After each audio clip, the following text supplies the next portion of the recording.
Night club में चकाचक रोशनी फैली हुई थी। सभी लोग नशे में झूम रहे थे। हॉल में संगीत गूंज रहा था।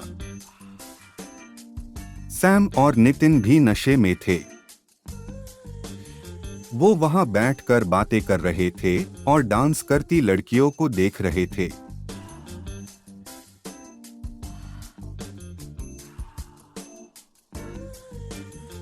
सैम ने नितिन से कहा, यार बहुत दिन हो गए, कोई तितली नहीं फंसी। नितिन ने जवाब दिया, सही कह रहा है यार, कुछ करना पड़ेगा। पता नहीं आजकल की लड़कियां कैसी हैं। कुछ कहो तो मुंह फुला लेंगी और कुछ करो तो पेट। दोनों लड़कियों के बारे में बात करने लगे। उसके बाद दोनों अपने फ्लैट की तरफ चल दिए। सैम अपनी कार से अपने फ्लैट की ओर चला गया।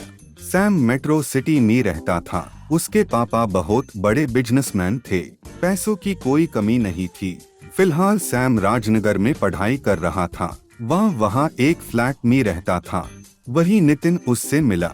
दोनों बिगड़े हुए थे, शराब और शबाब के शौकीन। ना जाने कितनी लड़कियों को फंसाकर उनकी जिंदगी बर्बाद कर चुके थे। उनका यही शौक था जो दिन ब दिन बढ़ता जा रहा था। सैम अपने फ्लैट पार पहुंचा, तभी उसके मोबाइल पे कॉल आई। सैम ने मोबाइल देखा, किसी अनजान नंबर से कॉल आ रही थी। सैम ने कॉल रिसीव किया। उधर से कोई लड़की बोल रही थी। सैम ने पूछा कि उसको किससे बात करनी है। उस लड़की ने कहा कि गलती से आपको कॉल चली गई है। उस लड़की की बातों से सैम को लगा कि वो किसी गांव की भोली भाली लड़की है। सैम का दिमाग उस लड़की को फंसाने में लग गया। सैम ने उस लड़की से मीठी मीठी बातें की और थोड़ी देर बात करके फोन काट दिया। अब धीरे धीरे वो रोज उस लड़की से बात करने लगा था। सैम ने उस लड़की से बात करके उसका नाम, पता, उम्र और उसके बारे में सारी जानकारी ले ली थी। उस लड़की का नाम नैना था।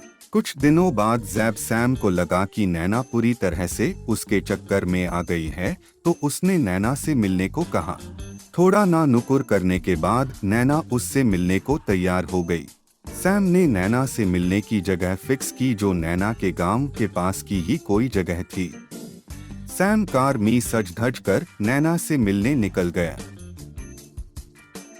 उसने गांव के बाहर कार रोकी और नैना का नंबर मिलाया।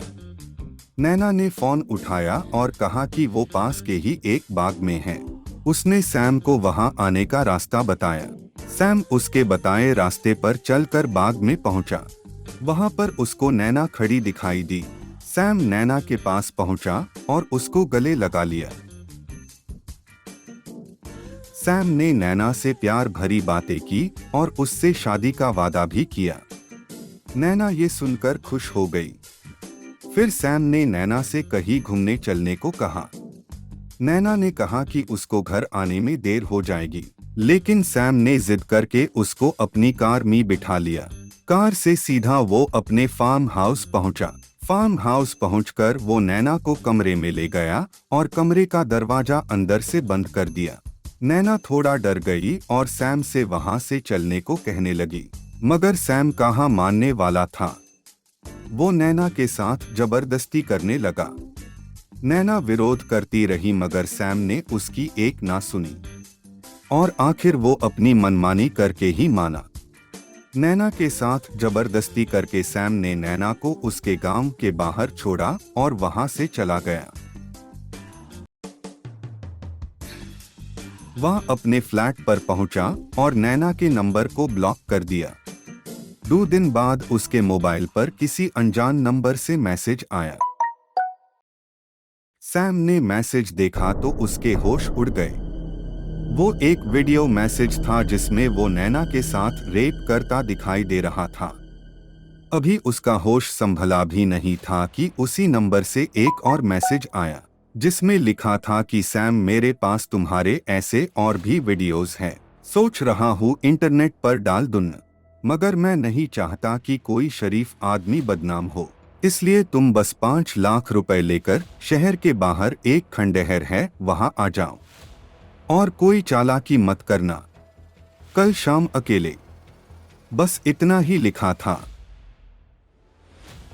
सैम के जिस्म से जैसे जान ही निकल गई।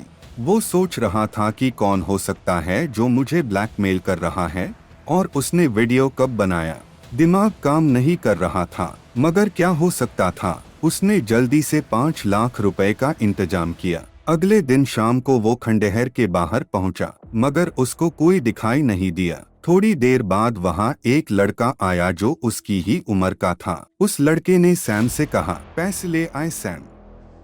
सैम ने पूछा, कौन हो तुम? उस लड़के ने कहा, सवाल नहीं, पैसे दो और निकल लो। सैम ने पूछा, मगर वीडियो? उस लड़के ने मुस्कुराते हुए कहा, अभी तो पहली किश्त है, मिल जाएंगे वीडियो भी। सैम समझ गया कि वो बुरी तरह फंस चुका है। फिर उसने पूछा, तुमने वीडियो कैसे बनाई? लड़के ने कहा, मुझे पता था तुम यही पूछोगे, बताता हूँ। इतना कहकर उसने अपना मोबाइल निकाला और किसी को फोन किया। फोन पर उसने कहा, आ जाओ। थोड़ी ही देर में किसी के आने की आहट सुनाई दे रही थी। सैम उसी तरफ देख रहा था। उस शख्स ने बाहर कदम रखा। उसको देखकर सैम को जैसे बहुत जोर का झटका लगा। सैम को ये सपना लगा, क्योंकि जो बाहर आया था वो कोई और नहीं, नैना थी। सैम उसको हैरानी से देख रहा था। सैम ने कहा, नैना तुम? नैना ने कहा, नैना नहीं नीलोफर, तुम क्या सोचते हो तुमने मुझे रेप किया? नहीं, मैं खुद रेप हुई। क्या समझे? ये मेरा साथी है। हम तुम जैसों को फंसाते हैं और जिंदगी भर माल आइते हैं। सैम उसको एक तक देखे जा रहा था।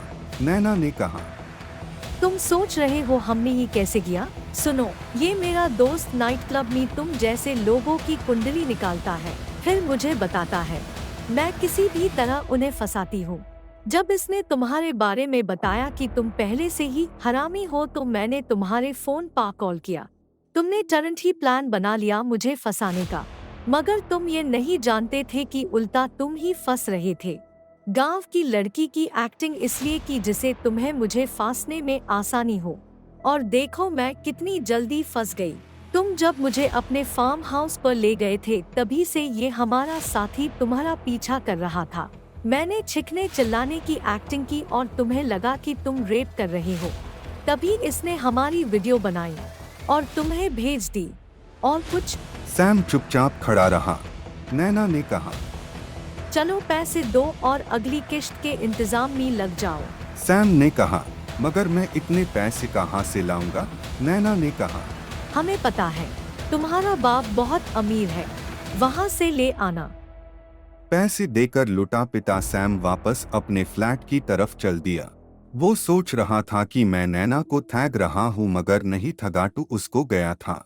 दाम उल्टे पदे थे, और ऐसे उल्टे पदे थे जो शायद ही सीधे हो।